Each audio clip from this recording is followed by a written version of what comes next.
All right, everybody, welcome into the JJ and Pug Show, March 17th, 2024. Happy St. Patrick's Day for those of you who celebrate.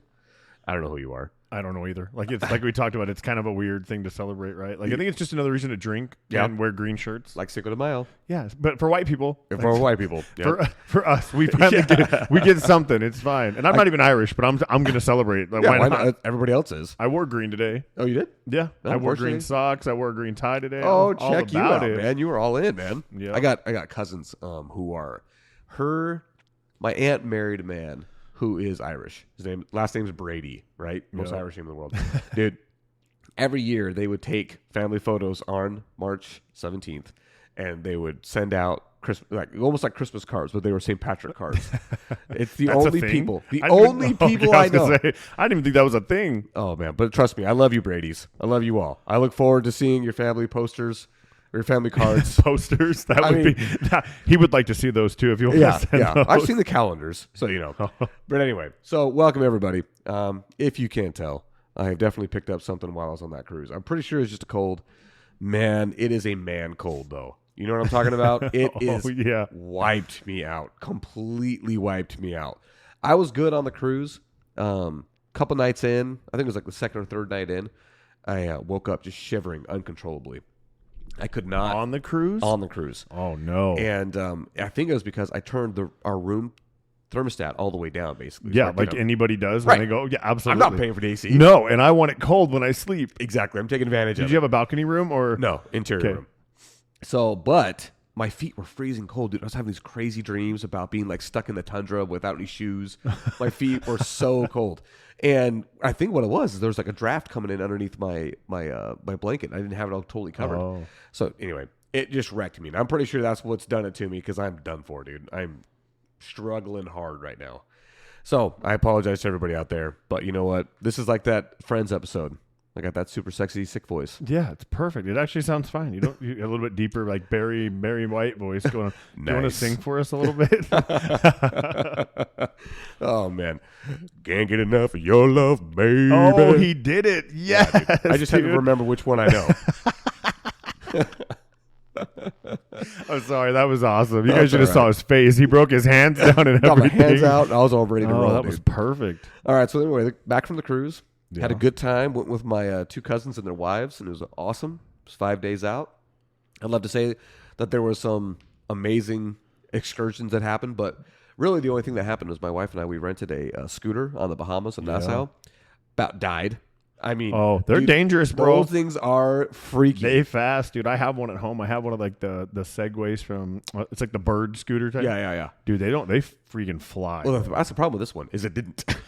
Shoot. So I'm supposed to be on the left side of the road. That in itself is I can't remember to be on the left side of the road. And then every single time I wanted to get going, this thing would just not get going, and then until it would. You know what I mean? Oh, yeah. Like whiskey throttle. Like you hit a power band almost. Yes, exactly. Dude, it was. And then my wife, anytime we hit a bump, she felt like she was going to go flying off the back of that thing. That was an experience. So you two were on the same scooter? Yeah. Yeah, we got the same scooter. Wow. It was a two-seater, yeah. Dude, that was an experience. I'll tell you that much. That was a freaking experience. Outside of that, dude, it was great. Who'd you cruise with?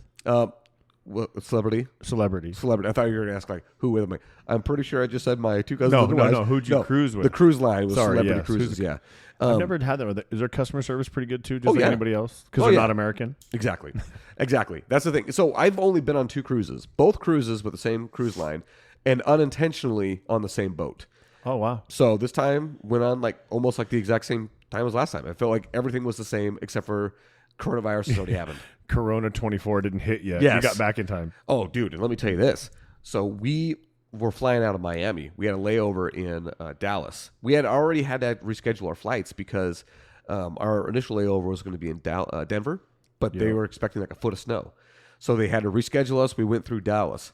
We land in Dallas. And once I do, I get a notification on my phone that says they're going to start swabbing for COVID in Miami and in Chicago in those two airports. Why? I don't know.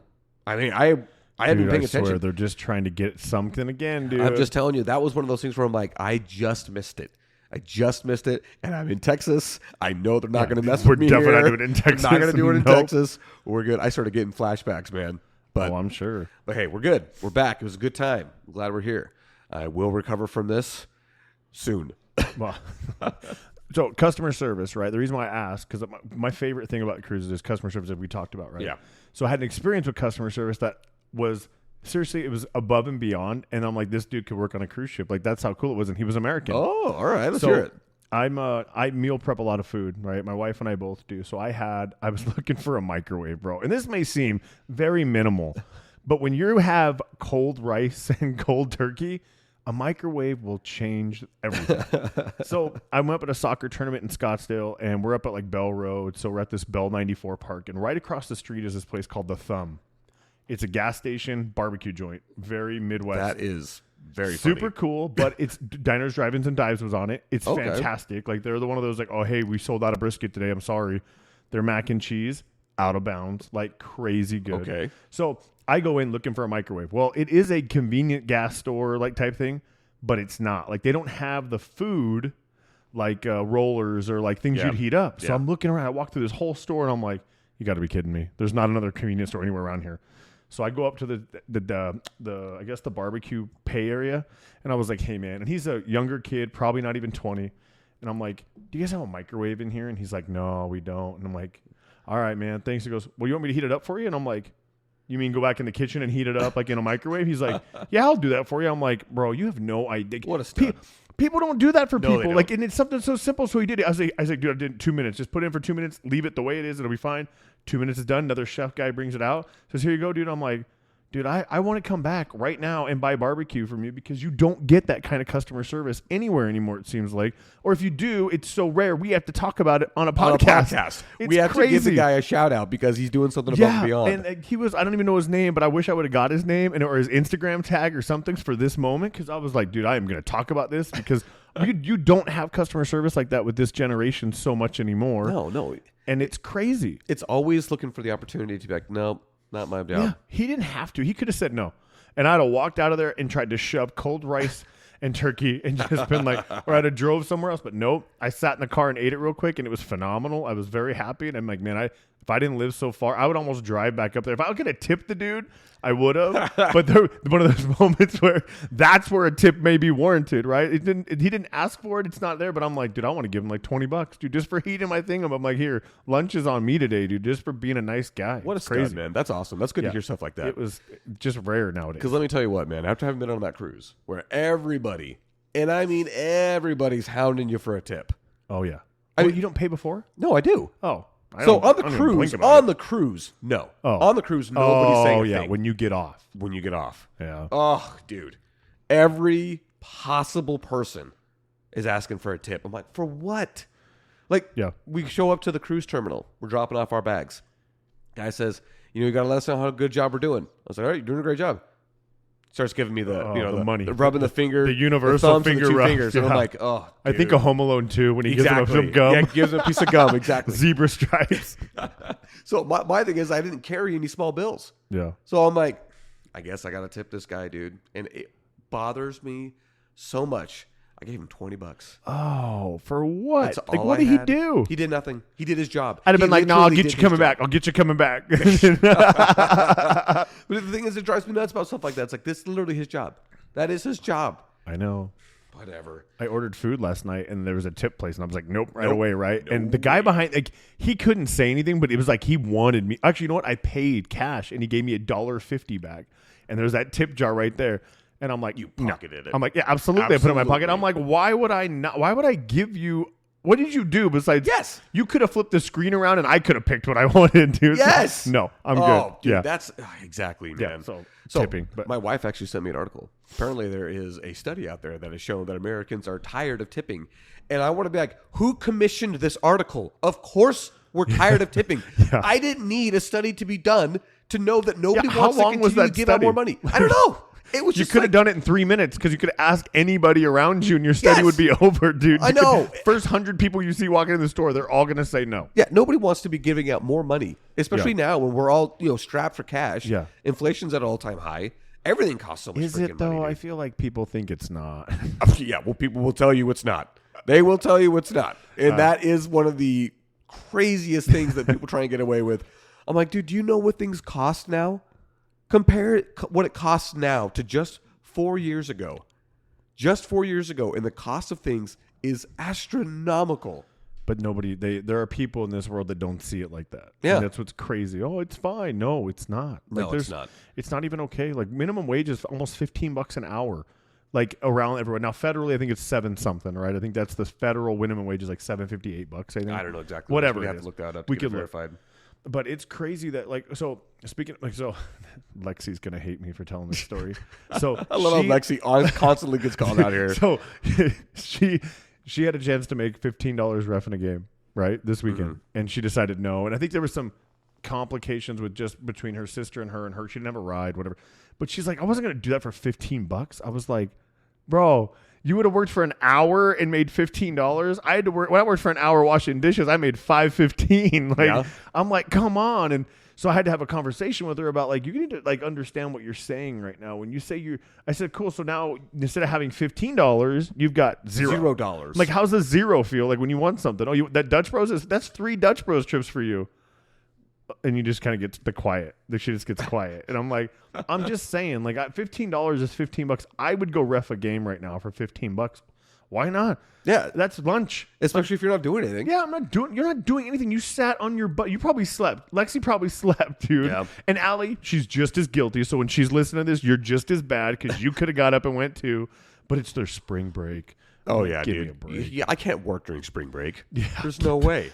So above that, Dad. Come on. By the way, to verify, it is $7.25. That is the federal minimum wage. Yeah. See, so $15 that's in an double. hour. That's pretty good. Even if it's an hour and 10 minutes, that's pretty good. Like you're doing all right. Yeah, dude. I remember back in the day. I remember the job I had in high school. I felt like I was the highest paid guy I knew, and I was getting paid $10 an hour. Yep. I was like, dude, I am killing it, man. This is a freaking great job. Love it. And I told Lexi what I made. You know what she says to me? Yeah, but you're old. That wasn't a big deal then. I was like, I'm like, you got to be kidding me right now. Me, man. I can't laugh. It hurts so bad to laugh. Oh, my throat kills every time I want to laugh. That's why I have like this weird robotic laugh right now. Dude. That's all I got. That's all I got. It's fine. Oh man. Okay, but what else we got going on? You had a couple things on here that you wrote down while I was gone. So I also got my oldest Allie got to experience that. Everybody, whether you're smart in this world or pretty freaking dumb, we all absorb the same oxygen. So, like, these people that are... I'm sorry. Listen, bro. I'm not kidding. So, we were up at Costco, right? So for those of you who like buffalo sauce, let me just set a tangent real quick. Costco, and it's not all of them because ours is inactive right now, which really makes me mad. So, as I told you, I eat the same stuff every day. Right. Found a buttery buffalo sauce by Kinder. I saw it at Walmart. Bro, no, that's Buffalo. Buttery Buffalo. Which Walmart? The one right here? One right here. You shut your mouth. No. Now. It was like a little sample size. Oh. Like individual servings. But yeah, I saw it right there.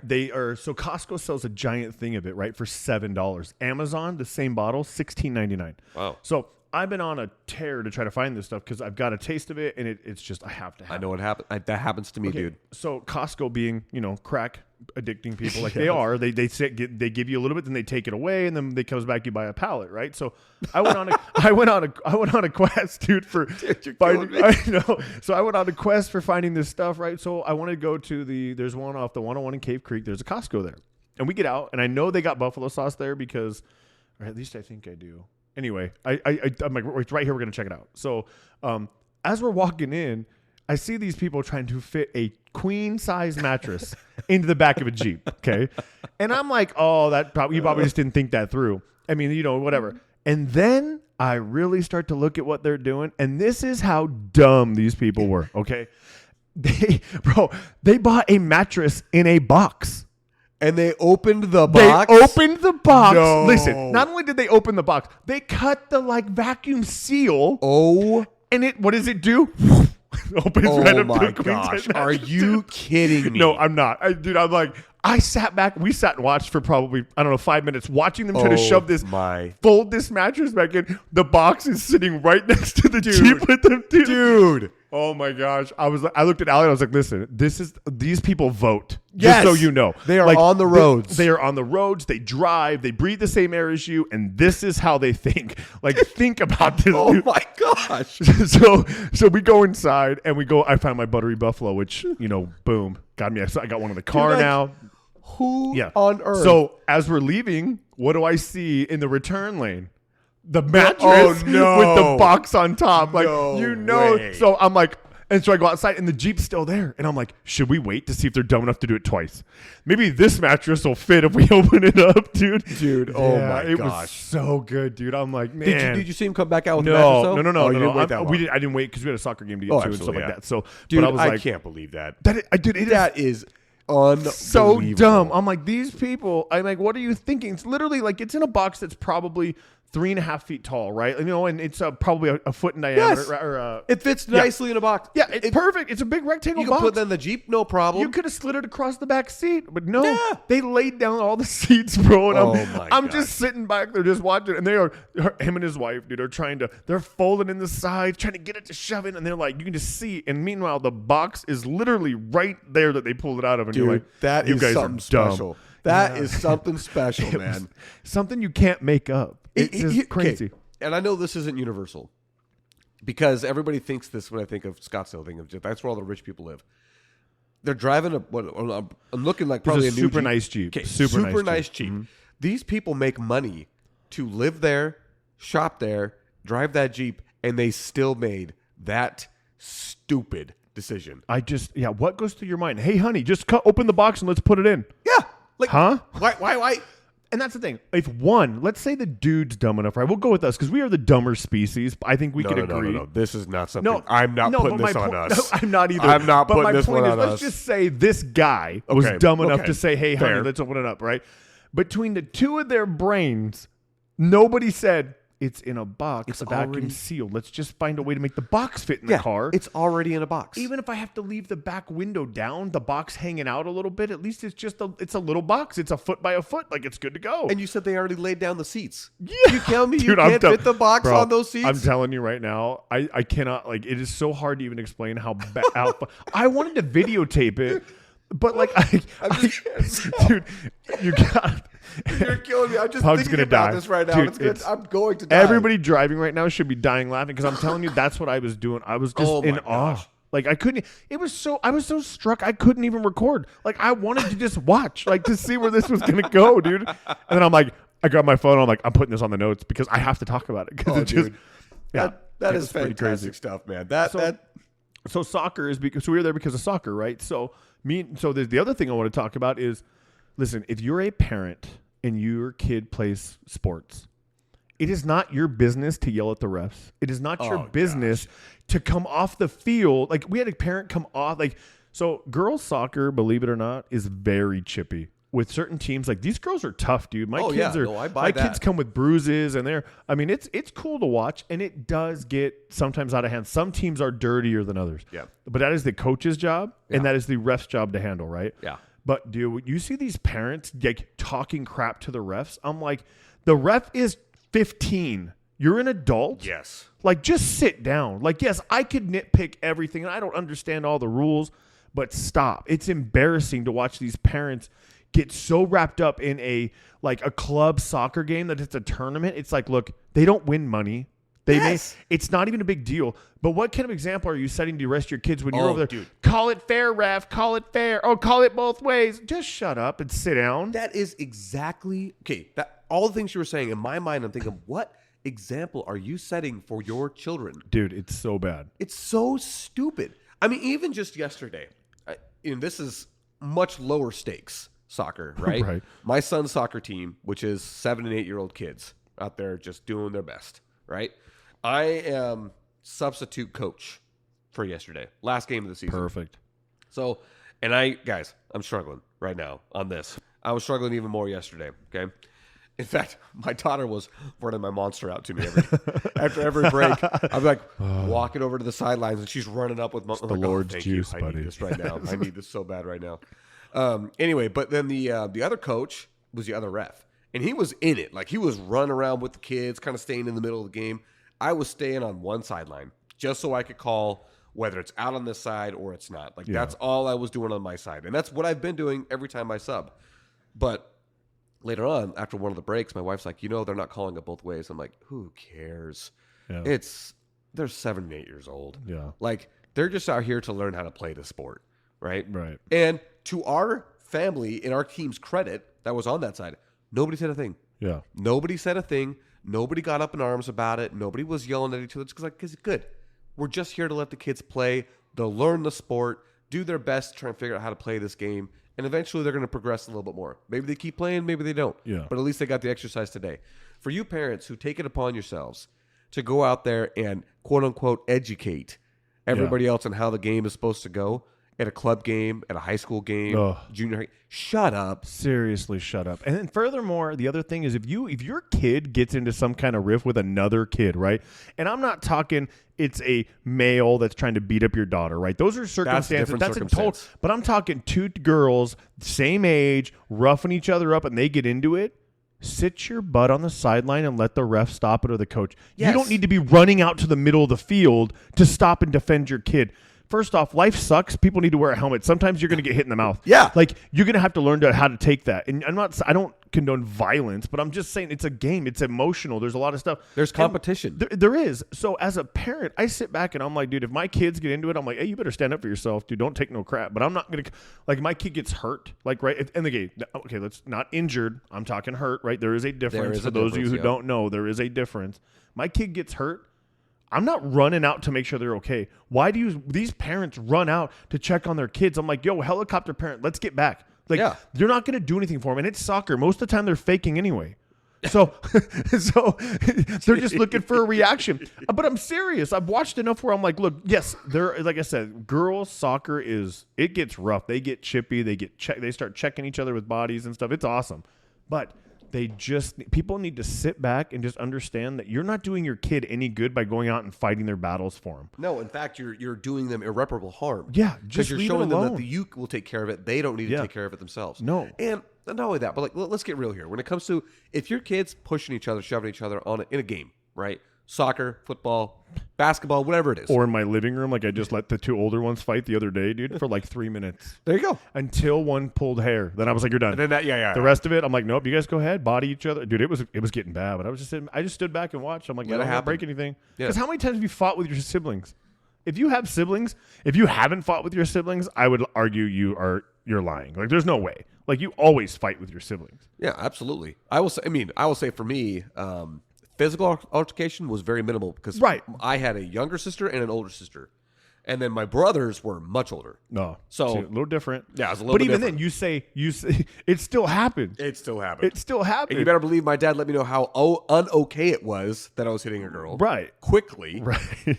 But it did happen. Right. So for guys with brothers, like I have a brother, right? Yes, I've been in fist fights with my little brother, right? Last one was in the kitchen at my mom's house. I remember it still to this day. He was like 16. I think I was 19. Like, it happens. Dude, my cousin showed me one of the funniest videos I've ever seen in my life.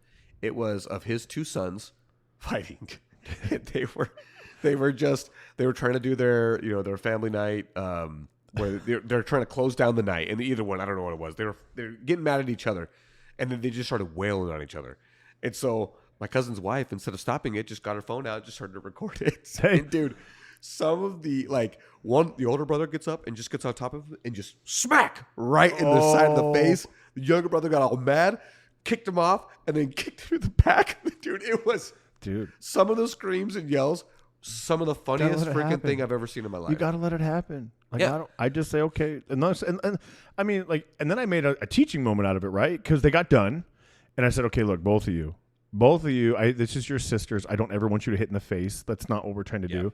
However, there were some times where both of you were at a disadvantage, and if you go for the face or the head on somebody, everybody has a plan until you get hit in the face, dude. That's Mike Tyson. Exactly. So it's just like I had to have that moment. So see, I took a bad situation and made it a teaching thing. I'm like, you're going to fight with a girl at school, go for the face. Like, everybody thinks that, they're pulling your hair, just start wailing on their face, and they will stop pulling your hair because they're going to want to stop.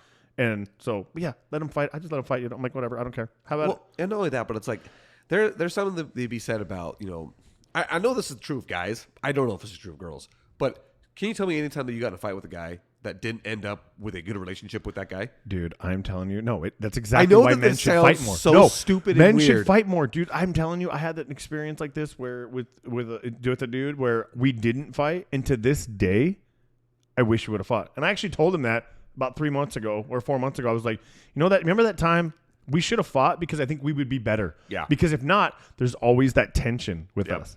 And it's like when you're done, you're like, okay, hey, let's go get a drink. Let's chill. And then all of a sudden now you're friends. And it's like, it is what it is. It's over. Like, 'cause I fought with my best friend. Dude, one of my really good friends, Brandon Todd. I don't know if he ever still listens. He's a radio guy, so who knows? He's probably too big for this. But dude, shout out Brandon Todd. Yeah, he may be listening. I'm going to tell him to now. But dude, he sat on a freezer. I got in a freezer. They talked me into getting into an unplugged freezer by a chicken coop. And then they sat on top of it so I couldn't get out. As soon as that door opened, dude, I opened and I decked him. Oh, yeah. He earned it. He's like my best friend. Like, I've known him since I was in 3rd grade. Like, and guess what? We're still friends today. Like, we're fine. But sometimes sometimes it's going to happen. You know? I remember growing up, I had 2 best buddies. I said this before. They lived across the dirt. Yep. Not the street, the dirt for me. Dirt. And every once in a while, we would get irrigation, which for those of you listening outside of the Phoenix metropolitan area. Like Guam. Yeah, Guam. Irrigation is when we basically just open up a big pipe and flood your yard for grass or to grow anything, really. Yeah. Trees, whatever. But you only do it like once a month, once every 2 months. It's not often. Super saturate your yard, and then that's it. And so every once in a while when this would happen, I couldn't get over to my buddy's house unless I had these big old irrigation boots on. They're basically big mud boots. And so one time I'm over there, we're talking about something. I don't know what. We end up fighting about something, which is what boys will do. After the end of the fight, I get so mad. I'm like, all right, I'm leaving. Starting to charge across the mud in my big old irrigation boots. They're so big that I have to like grab with 2 hands either side of the boots, lift 1 foot up, set that down, grab my other 2 hands. And while I'm doing this, my other buddy, Greg Lindblom, he gets tired of me waiting. Out. Oh, yeah, dude, gets tired of me waiting, starts hurling rocks at me, right? So I'm getting hit with rocks. Give me PTSD. Dude, yeah. Anyway, so I finally make it home. That was before lunch. Guess what I did after lunch? I went back over to Mark and Greg's house and we played. That's just what we did. Like, it's over with. Yeah. It's done. We're still buddies to this day. Oh. So, anyway, that's to say, like, I don't know why we even got on the topic of fighting. It was how did we get onto these topics so often? Letting your kids Oh, fight yeah, on the stop field fighting your kids' battles. Yeah, let them have the moment. It's fine. Unless there's, like, a legit need for you to step in because they are either A, like the fight's over and they're getting pummeled, or the coach and ref are not doing a thing. Right, and you're kind of like, hey, I got to step in, just not to protect my kid, but to just stop everything. Yeah, like there are circumstances, I'm sure, for that. But most of the time that I've seen so far, it's like I look over and I'm like, dude, you parents look like idiots. Like whether it's our team or the other team, it's like, why? Dude, I literally in rec soccer, I've had to go stand behind a parent on another team because he was deliberately talking crap to Lexi. Oh my gosh. Like, I'm like, she's 13 years old and you're going to run like she's like, Dad, he's saying all kinds of stuff. And I'm like, all right, cool. I'll go stand by him. He didn't say no. Of course he's not going to say anything. Now you're there. But it's like, why are you talking crap? It's like, yeah, you're a big guy. Oh, you're super tough talking crap to a 13-year-old girl because your kids, I mean, their team was really good, right? So they ended up moving up to a boys division. That's how good these girls were for their age. But it's like, dude, so what, you're losing. But why are you talking crap to a kid? Yeah, dude. Like, what do you have to prove, dude? I just laugh at... Dude, there's a small guy at the gym right now that's been... Like, he's trying to get me to react on him, and I want to throat punch him. But I'm not going to do it because I know it would be nothing for me. Yes. Like, I'm going to blow him a kiss the next time I see him. That's where I'm at. Like, what do you have to prove to somebody? Yeah. Like, why? Like, you know you can win the fight of a 13-year-old girl, bro. Like, you're going to talk crap to her? Yeah, well, that's the thing that gets me. It's like, dude, how big of a person are you to talk crap at a youth sporting event? Oh, dude, it happens. It's kids. I'm telling you, it's crazy. What are we doing these youth sports for? You'll see it, dude. When your kids get older and they get into some kind of sports, whether it's club, you'll be sitting on the sideline and you're going to be like, why are you talking to a child? Like, I know, dude. Just leave them alone. It really is so irritating to me to no end. Like, listen, if you want to talk crap to the ref, I still think it's stupid. I still think it's really dumb. But at the same time, everybody dogs the refs, right? Right. But if you're going to be talking crap about other children, come on. Here's what I would challenge you to do. And I've done this because we had so my little one was playing rec basketball with Coco and whatnot, right? Yeah. And in Queen Creek, when they played out here, the refs wouldn't call double dribble. Okay. These kids are 9 and 10 years old. Yeah. They would just let them kind of figure it out, dribble a little bit, move. Well, when we played one game in Chandler, every double dribble these kids had done all season, now they were getting away with, they called every time. So at the end of the game, I just went up to the refs and was like, hey, look, first off, I'm not complaining. I just want to know why it was so much different here than there. Like, it just explained to me. I don't need.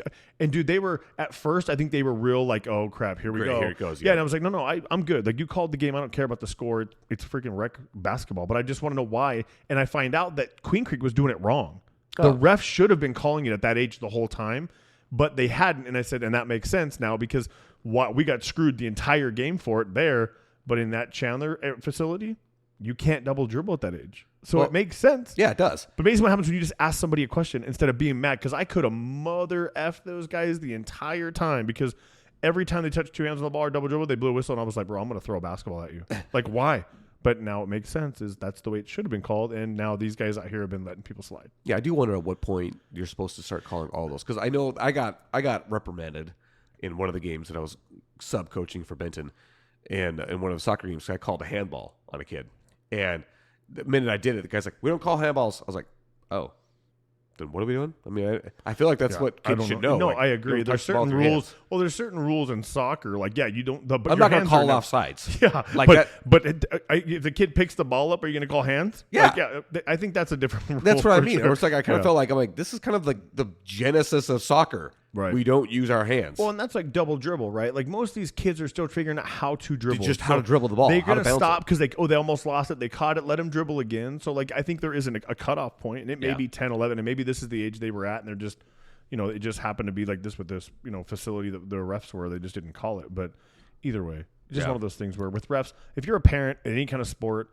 don't be that person. Don't be that parent that you're going to be, that everybody knows what I'm talking about. Because anybody who doesn't do it, you can think right now of any team you've ever been on, of that parent or who you played against, who they were just complete jerks to the ref, the other kids. And what kind of example are you setting to people? Yeah, dude, that's the thing that kills me. Is the idea that you're constantly berating other children. That's where I'm like, dude, you just grow up. Yeah. Like, that's the most ridiculous thing in the world. You're talking about immature. Like, that is gross. 100%. They're probably the same people that cut a mattress out of a box, or take a mattress out of a box and open it up. And with that, boom, moving on. Yeah, moving on. We're just going to go ahead and, nope, wrong. I can never remember where I put this stupid little thing. Where is that? There we go. I always want to go for this one. Well, that one's a good one. Now that I'm close enough, I'm just going to start using it. It's red. It's the red one. Yeah, you know what it is.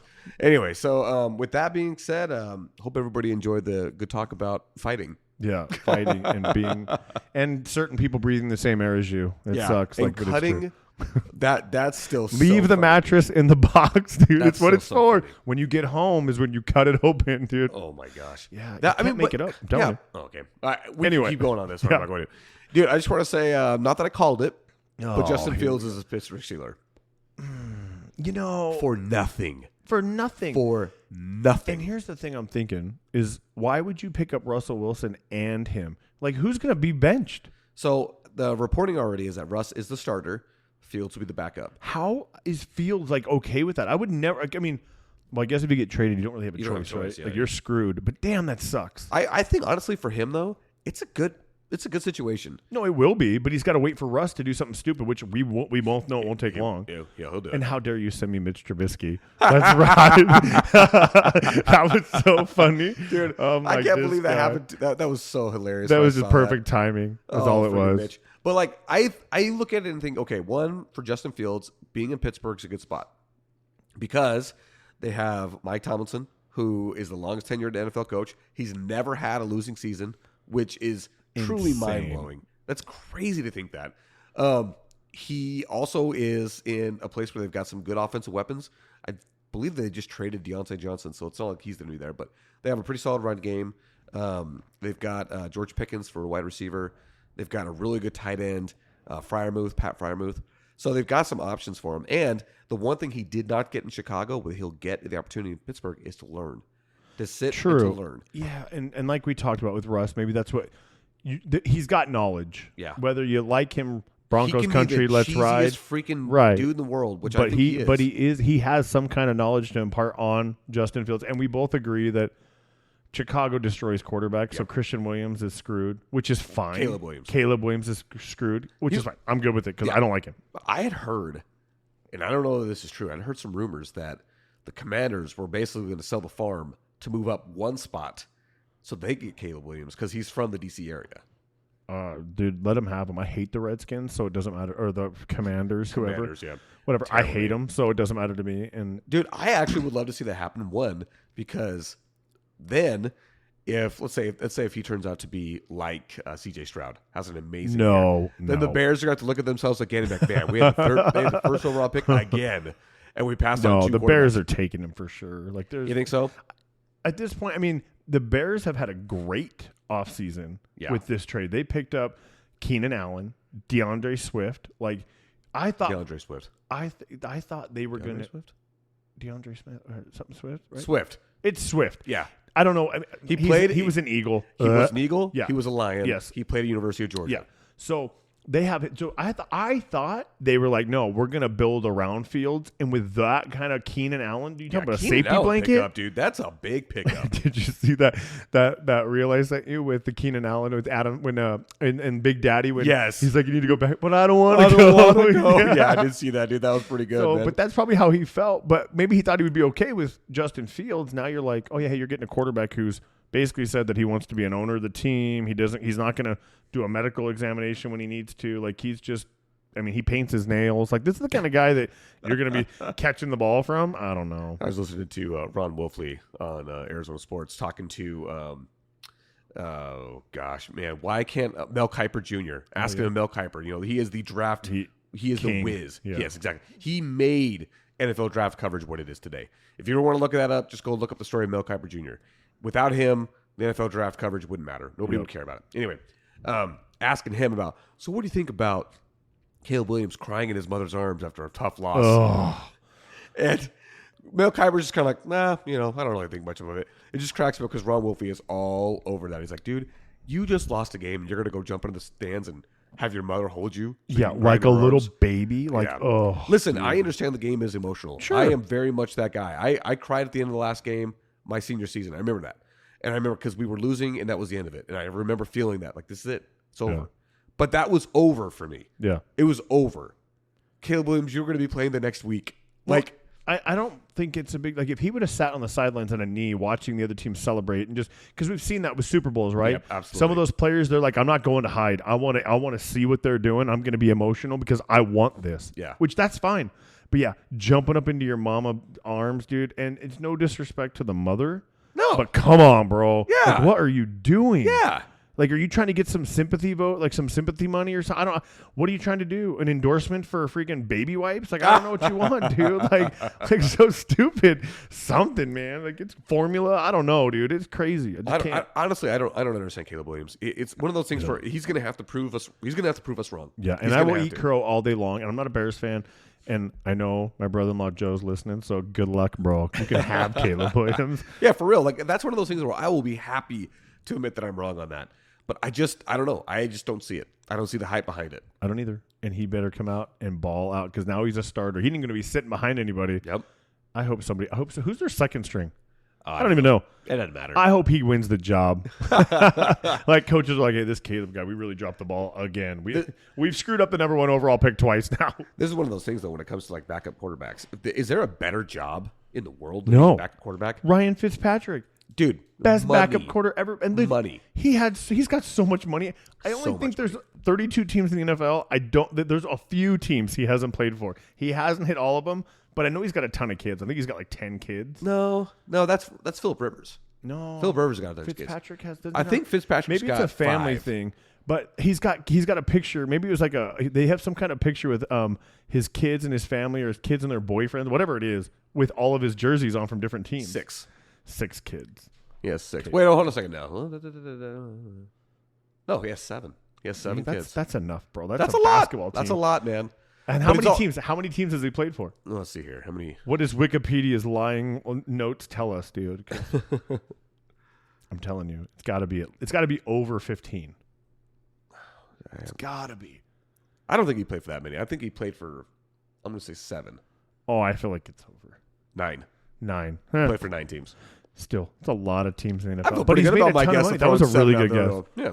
But he's made a ton of money playing a backup quarterback. He's made a ton of money. And what's crazy is when he has gone in, he has like stellar performances. Yeah. He's and one then of it's those like, guys cool, where I'm going back to the bench. He can get you to. He can really get you to think that he's the answer so fast, and then after you've ridden that train for like 4 weeks, like, nah, it's not it. What was the latest with the Jets? Let's see. Where did he end his career with? It wasn't with the Bills. Where did he end? It was at Miami. It was with Tua. Yep, Tua took it over. Yep. That was what it was. But anyway, yeah. But he did play for the Jets. Yeah. Played for the Bills. He played for the Titans. I want to say it doesn't matter. We're not talking about Ryan Fitzpatrick. But the point I'm trying to make is like, dude, backup quarterbacks, they make such good freaking money. Yeah. It's a great gig. Like, I would be okay with it. Like Kenny Pickett, he should have still. Now he's going. I think he's going to Seattle, right? No, they traded into the Eagles. The Eagles. Yeah. Oh, that's right. We read the Seahawks, but you're right. It is the Eagles. Which is too bad because, I mean, and he's going to be a backup quarterback. He's going to be a backup quarterback. I mean, the Cardinals just went and traded for a backup quarterback. They traded for the guy from Atlanta. Oh, yeah. What's his name? Ritter. Yeah, Desmond Ritter. Yeah, Ritter. Yeah, so it's like, okay, but these guys are young, controllable contracts, which is why you go and get these guys. But, dude, some of these other guys, the backup quarterbacks, are making like $5 million a year. But let's say like you are a Calvin. Is it Calvin? What is Desmond Ritter?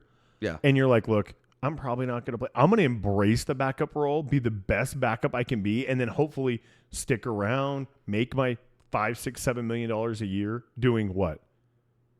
Really, doing what? Watching film, throwing a pass around, playing around. You have the best job in my mind, the best job in the world to play football. Are you kidding me? Oh, yeah. Even if you're on the third string, it don't even matter.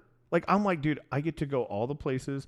I get a ring if we win, and I get to literally chuck a football around for practice when I'm bored. And if I play a position where I get to hit somebody, cool. You know? Yeah, greatest job ever. Dude, prime example here of how crazy this is.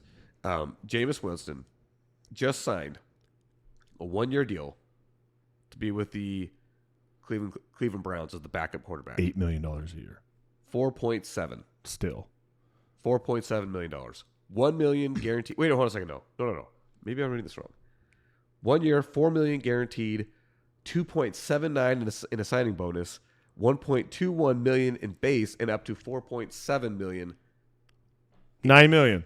Okay, basically $11 million for 1 year. Yeah, crazy, dude. That's insanity, man. I would that's take awesome. 1 year. I want to be 1 year backup quarterback, and I'll never have to work again, dude. Yeah, think cool. about how much you'll be able to do with that money if you take care of it right. Yeah, if you do it right and live just like, okay, I'm not going to go out and buy all this crap, but you could literally, because you figure super hard to do. Half of it's going to go to taxes just to be safe, right? So you're going to, let's just call it an even $5 million. Dude, if you gave me $5 million right now, I wouldn't quit my job.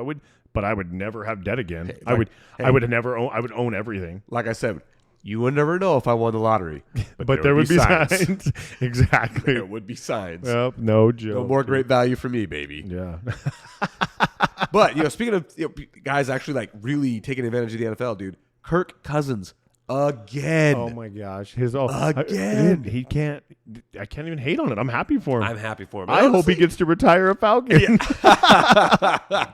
There's a meme out there going about how when Kirk Cousins was playing for the Redskins at the time, the Redskins talks about how that was his goal. My goal was to retire a Redskin. And then he goes to the Vikings. And if everything works out right, we'll retire as a Viking. And he said the exact same thing when he just signed his contract with the Falcons.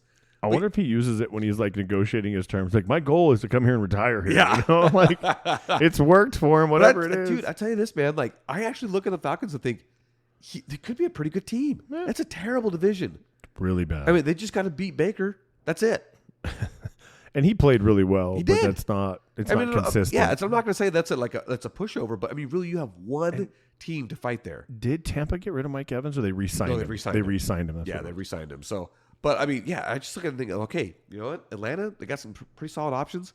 Maybe Kyle Pitts will actually catch a pass now. Ugh. That he's got a quarterback that can throw the ball. Finally, he was on my fantasy team, and it sucked. Now it might be time to pick him back up. I know. He's got a quarterback. Yeah. But I mean, maybe he still did okay, but it was, imagine if he had a quarterback that actually knew how to play. Oh, that'd be amazing. Yeah. I mean, that's what everybody's saying. I mean, are you sure that's how the Falcons feel? That's why they just gave Kirk Cousins $180 million over 4 years. $180 million over 4 years, dude. I can't even. How much of that's guaranteed? For a guy who's won one playoff game. One. He's won one playoff game. How much is that guaranteed? 90 million guaranteed. I want to say it was half of it was guaranteed. So when you get that guaranteed, is that when you sign the dot, does that go into your account immediately? So what happens is that money goes into what they call an escrow account. And the NFL owner has to put that money in the escrow account So no matter what, you will get that money. Now, the payoff schedule is probably a little bit different. Yeah. It varies based on the contract, but that money's come to you. So what's the first check like, I wonder? Oh, dude, I can't even imagine. When $90 million's guaranteed, how much is that first check? Oh, I mean, dude, think about it. If they're splitting that up for 4 years, that's like even imagine. $22.5 million. I can't even imagine. For one game, you finish your first game. What's Bam. What's 22 million divided by 6? You're making $1 million a game. Yeah, over $1 million a game. Yeah, that's insane. But he's making more than that because his contract is, let's see, it's basically $45 million a year. So he's making his game checks like $3 million a game. That's crazy. Yeah. So, dude, how about this? How do you feel about Derrick Henry not going to the Cowboys? No, let's not talk about it. You know, I found out, I was reading that they didn't even call him. Derrick Henry said the Cowboys didn't even call him. That's so stupid. I'm like, Jerry Jones says, we're going all in. Dude, he is such a crock of crap. I hope you're listening to this, Jerry Jones, and your Rolls Royce of car. You chose this show because I'm tired of it, man. As I speak as a Cowboy fan for this entire country, you suck. Dude. It is really mind-boggling, too, because I think it was like 3 days into free agency. They hadn't signed a single person. Because what is he banking on? Tell me who in the draft is worth going through as a running back right now, because there probably is some decent running backs. We talked about this. There's something, but there's no standout. No. There's no Ezekiel Elliott at Ohio State. No. There's nobody there's no Saquon Barkley coming through. There's no Christian McCaffrey. There's nothing. And here we are twiddling our thumbs, and then now the Ravens arguably become the team to beat in the AFC. Oh, I think so. Because you've just, with all due respect to the Chiefs, 100%. But the Chiefs weren't great. They just knew how to win. Yeah. Now you're looking at a team that was one little bit short in the game, and now you picked up the meanest running back in the NFL right now, and they got him for cheap too. Dude, they did. $8 million, $6 million, something stupid. Like, see, again, this is what it talks about with Dak Prescott. I would have went in and said, listen, you take whatever money you need from me in my contract, restructure a little bit real quick to get Derrick Henry. Yeah. That's what I want. You gave up Tony Pollard for whatever to the Tennessee Titans. Why did you not work out a trade? You probably could have got him for less. They're 2 free agents. Oh, that's true. You're right. But the thing is, still, when I saw that he was signing with the Titans, my immediate thought was, oh, well, the Cowboys supposed to be signing Derrick Henry. Because that would be smart. But also, I'm so hurt. I don't know what to say. It's a very smart move from the Ravens. Oh, yeah, 100%. Think about that read option. Dude, you got Lamar Jackson or Derrick Henry, you're going to look like an idiot trying to tackle either one. No, and if Lamar Jackson pulls on that read option, and now you've got Derrick Henry blocking for you. Yeah, that's what I'm saying. You're looking like an idiot regardless of how you try and block. Tackle that it's not even going to be. I mean, I'd almost buy a freaking Derrick Henry Raiders jersey, dude. Like, good for him. I hope he wins something with it because the Cowboys dropped the ball. That could have been their missing piece, and instead, we're going to be that team that starts out so good, goes 12-5, and loses the wild card round. Hey, I will say this though. This is going to sound stupid when I say it, and I don't mean it. Somehow, Jerry Jones is going to pull something out in the draft. Somehow, he does. I hope so. He does. We need to. I mean, think about it. Dude, where did Deron Bland come from?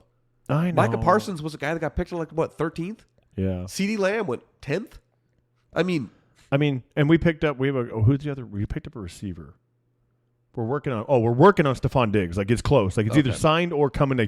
They are doing, because I know Stephon wants to play with his brother, and just to have that. And that's a trade, isn't it? Because it's something to do. They're working out something. There's stuff in the works. I haven't seen anything official. Like, it hasn't happened yet, but there's a lot of talk about it. The Bills cut a lot of guys off of money. So, but it's like, dude, if you could get Stephon, that helps. It does. Now you've got CeeDee Lamb playing your main guy. You still don't have any running backs. No, but that's the thing. I was like, you're going to pass because you got Mike McCarthy as a coach, so you're going to pass the ball anyway. What? He doesn't care who's running the ball, and that's probably what he's telling Jerry Jones is, I don't even run. Oh, they were looking at Dillon.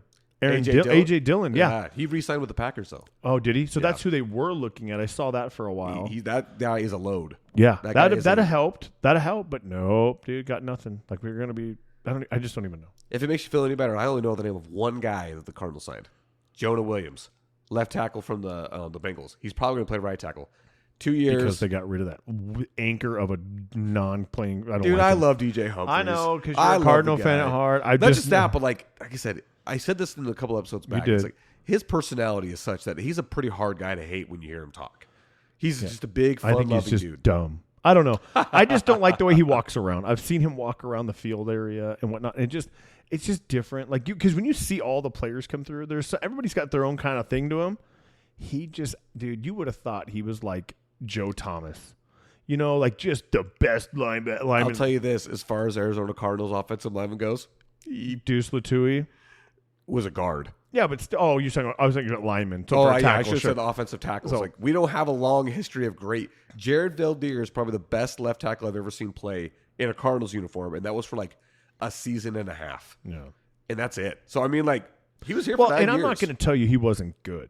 He wasn't great though. He was good. But I'm just it was the attitude. I don't know, dude. You should have heard him do his Shaq impersonation. Oh, I'm sure it was so good, man.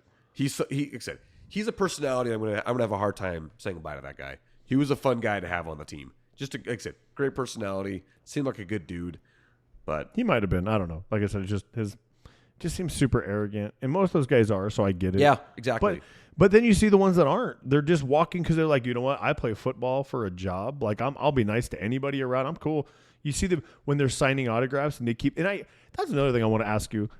If you were like, how as a professional athlete, right? Like, how do you not sign autographs for kids? But at the same time, it's got to get so annoying. So it's like, how do you juggle that? Because like when they walk out and all the fans are lined up, right? And you're like, hey, Humphrey, sign my crap.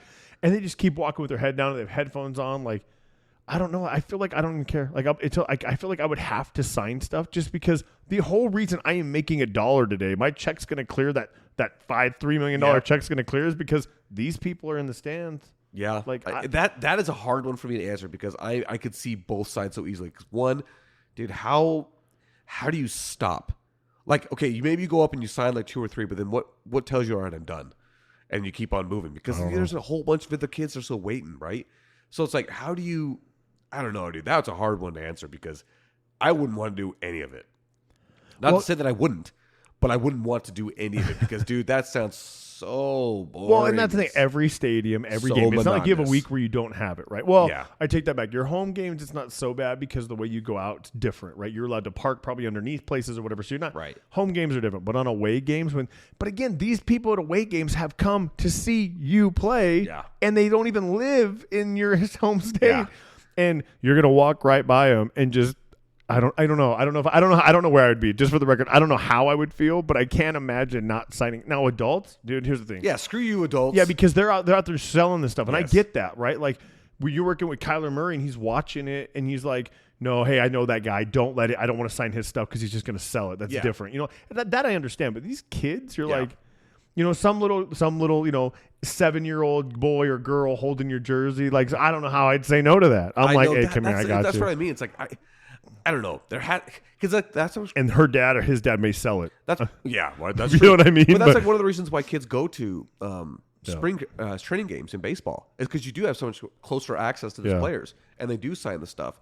But it does come to a point where it's like, dude, how long do these guys have to dedicate their day to just signing stuff? Like, how early do you have to get to the field to sign stuff? Like that's one of those things where like I can totally get it why guys would be like, nah, I'm just not doing any of it. Yeah. And maybe we'll just have like a specific day where say, hey, we're gonna like the Diamondbacks do this all the time. They'll have like special days for season ticket holders where they say, hey, come bring your kids. Players will be on the field, you'll be able to meet them, get them to sign autographs, sign your stuff. So that happens all the time with that. But as far as at a game, I kind of feel like that's one of those things where like, especially the type of player and how they get themselves in the mode to play. I mean, there are some guys like, Brandon Johnson was famous for being completely unapproachable like 3 days before he started. Like, you didn't talk to him. Well, that's fine. So there might be some guys that are just like that. Where it's but like, we're talking about after a game. Before, after the game. Before, I'm not like, after a loss? I'm talking, I know, and that's the other thing, right? You take in the emotion. And then my favorite is when you see these players, like in spring training, or like, is it spring camp? Preseason games. Yeah. They're like, these guys signing, you're like, bro, you're not even, like, you're probably ain't going to make the team. Yeah, I know, dude. You just want to feel cool real quick. Some kid has your name on a jersey and I don't blame him because I'd be doing the same thing, right? Absolutely. I'll be like, right here, JJ. Yep. So, I don't know. I don't know where my mind went with that, but I just thought about, like, I've thought about it a bunch when you're sitting there watching them sign stuff and you're like, it's got to get old, right? It's got to get so old. Or, hey, because like Kelsey and all these like real famous people, especially Travis Kelsey right now, right? With his love affair with that chick with the weird spaced eyes. You know what I'm talking about? Taylor Swift. I'm just kidding. But yeah, he's got to be a little bit more like, how do you go up now? And now you see a little girl holding your jersey because she's in love with Taylor Swift and you're part of her. I don't know. I'd almost be like, hey, like put me in a van, like with no windows, so I don't have to tell anybody no. Yeah, because I would feel like the bus would be pissed because I would still be signed and stuff. Oh yeah, that's the other thing is you got schedules to keep. Yeah, flights you got to catch. You got to do stuff. So it's like, hey, I can pick 4 people real quick, take my pictures and be out. But that's a hard thing. Is like we can keep on this forever. Anyway. But that's a hard thing for me. I don't know how to tell people what to do on that one. That's hard one. It's tough. But dude, how about this? Aaron Donald retired. Yeah. Did you see Kyler Murray's response? No. Praying Probably, hands. yeah, thank God. Yeah, exactly. Yep. Praying hands. And it was one of those things that cracked me up because like there's nobody I saw that got affected by Aaron Donald more than Kyler Murray, dude. And you know what? That's and that's not on Kyler Murray. Aaron Donald was the most dominant interior defensive lineman I've ever watched in my life. Dude, for the past 10 years. Him and Barry Sanders, the only 2 people to play 10 seasons and be in the Pro Bowl 10 times. Yeah, that's crazy. Incredible. It's crazy. I had no idea that. That's an amazing stat. As a defensive lineman, nonetheless, right? Barry Sanders was amazing as a running back, and I wish he would have played longer. Yeah. But you look at that as a defensive lineman, and not even an edge rusher. You're talking about an interior defensive lineman. Dude, he had a 20.5 sack season as an interior defensive lineman. Dude, beast mode. That is incredible. Did you see the podcast where he talks to DK Metcalf about how much he can bench? Dude, he's putting up 5 bills. No way. Yep. Actually, I don't know why I said no way. DK Metcalf before guessed that he was like, oh, he probably puts up like 350 or so. No, what? So Aaron Donald's like, he goes, how much you bench? And he tells me, he goes, like, that's it? And so they asked Aaron Donald, he's like, about 500. And they're like, you bench 500 pounds. He's like, I've been in the gym a long time. It took a long time to get to that. But yeah, I do. And I'm like, dang, bro, that's a lot of weight, man. Do you see the way that guy throws grown human beings around? Oh, yeah. I mean, it's incredible. This is when, okay, we talked about Michael Vick all the way back in the day, right? 2004, Madden NFL, Michael Vick, unstoppable. Same thing happened, and I want to say it was like Madden 25. I don't know what it was called, whatever. A couple Maddens back. Same thing with Aaron Donald. He was unblockable. Yeah. And that was in a video game, and that wasn't in real life. He was unstoppable. Why did he retire, do you know? Well, he had talked about retiring last year. I know, but what was the push, though? Like, I think what it really was, I think it's just one of those things where it's like there's certain guys where what you have to put your body through to be able to be in the trenches like that. Yes. Yeah. And I think he just got to the point where he's like, dude, if I retire now, kind of like with J.J. Watt, he still definitely has some stuff in the tank. Oh, yeah.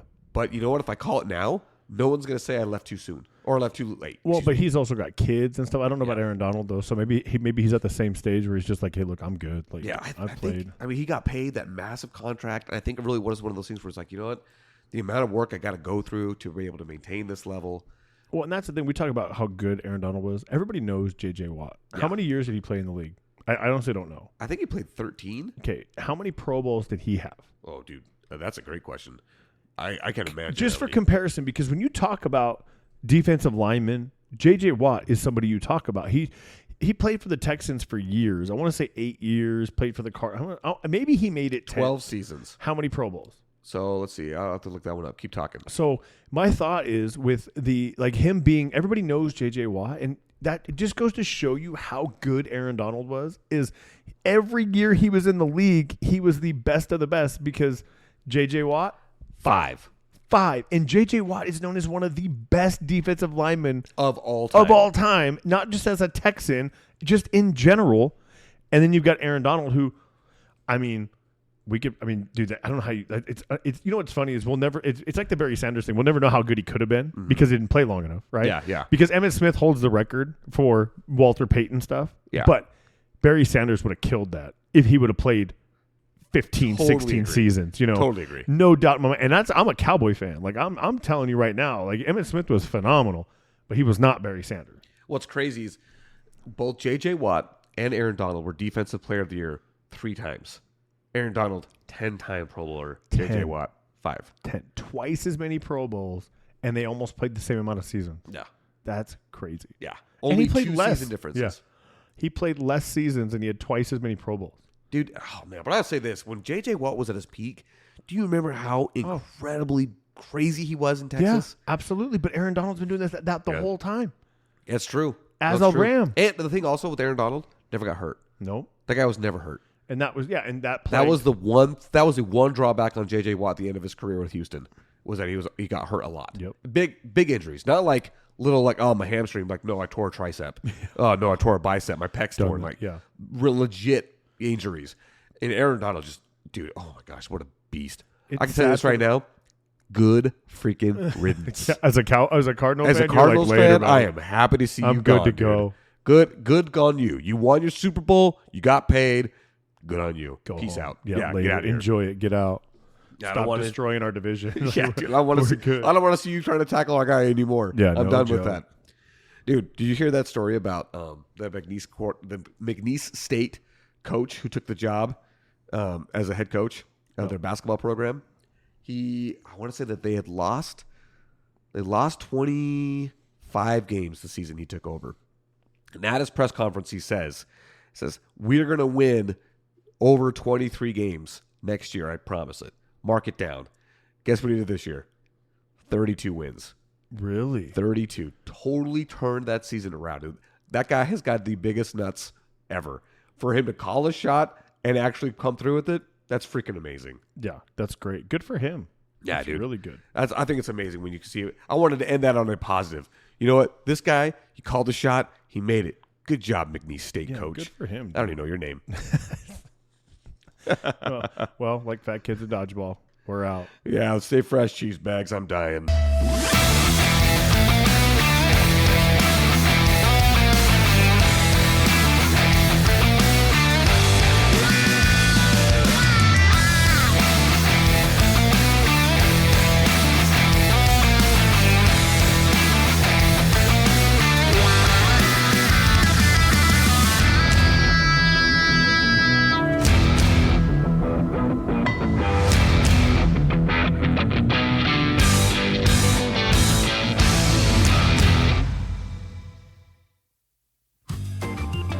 The JJ and Pug Show theme song was written, composed, and performed by Lane Hartman. Special thanks to Highland Communities for all the support given to our show. You can find the JJ and Pug Show podcast wherever you do listen to podcasts. Look us up on Facebook, Instagram, and TikTok. Remember to share the show with your friends and family and subscribe wherever you do listen. If you're able to, please feel free to support us by sending a donation to us by going to ko-fi.com/the JJ and Pug Show. That is ko-fi.com/the JJ and Pug Show. Again, thank you so much, everybody, for all the support, whether that is by simply listening, whether that is sharing it with a friend, or giving us that sweet, sweet cash. We truly appreciate it all. Thank you so much.